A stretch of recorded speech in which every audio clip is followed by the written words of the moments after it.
Dozens of New York State officials have been subpoenaed in the sexual harassment investigation of New York Governor Andrew Cuomo. That includes top aide Melissa DeRosa, who was at the center of the state's COVID-19 response. Here to weigh in, New York State Assemblyman Mike Lawler. Mike, good morning. Thanks for taking time early this Monday morning.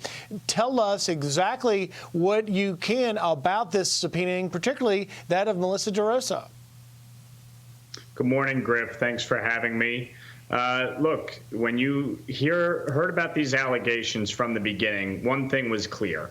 The governor's senior staff was complicit in helping him procure these young women in his office. They were complicit in covering it up, and they were complicit in some cases in retaliation. And so I think it's critically important that the Attorney General and her independent prosecutors do subpoena his staff and do bring them in for questioning to get to the bottom of exactly what happened and with whom.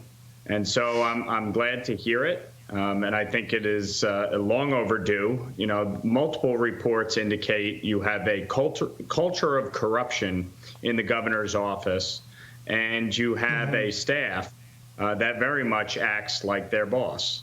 And so, you know, getting to the bottom of this is critical.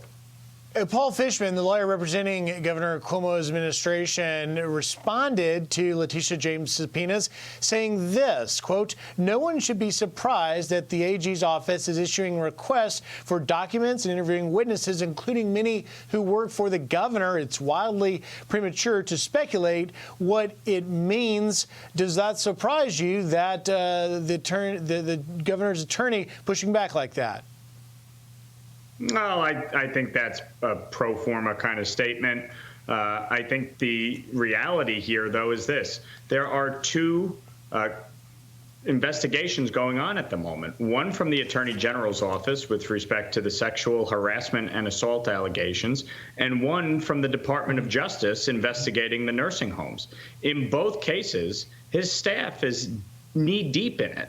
So, you know, the investigations, the subpoenas, these will be ongoing. I think there are a lot of questions for his senior staff, especially Melissa DeRosa, who seemingly is involved in both cases.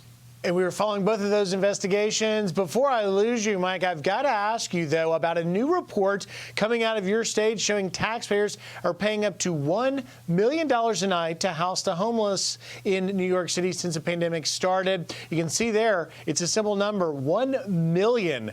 What's happening there, and what do New York City taxpayers feel about that? Well, this is a culmination of 7.5 years of failed leadership by Bill de Blasio. He has failed to adequately address the homeless crisis in New York City. It skyrocketed under his administration because they weren't providing the necessary mental health and drug addiction treatment needed for many of these people who are suffering, and they need assistance. And so now, as a result of his failed leadership and the pandemic, you know, taxpayers are paying $1 million a day to house the homeless in hotels. It's a terrible policy, both from an economic standpoint, and it's a terrible policy from a societal standpoint. And Mike, just with seconds left, the Social Services Department put out a statement saying that temporary was always meant to be just that, temporary. Do you see any end in sight in this? If 7.5 years is temporary, then I guess we're in for a rude awakening. You make your point well. New York State Assemblyman Mike Lawler, thank you, Mike, for taking time. Thank you. Carly?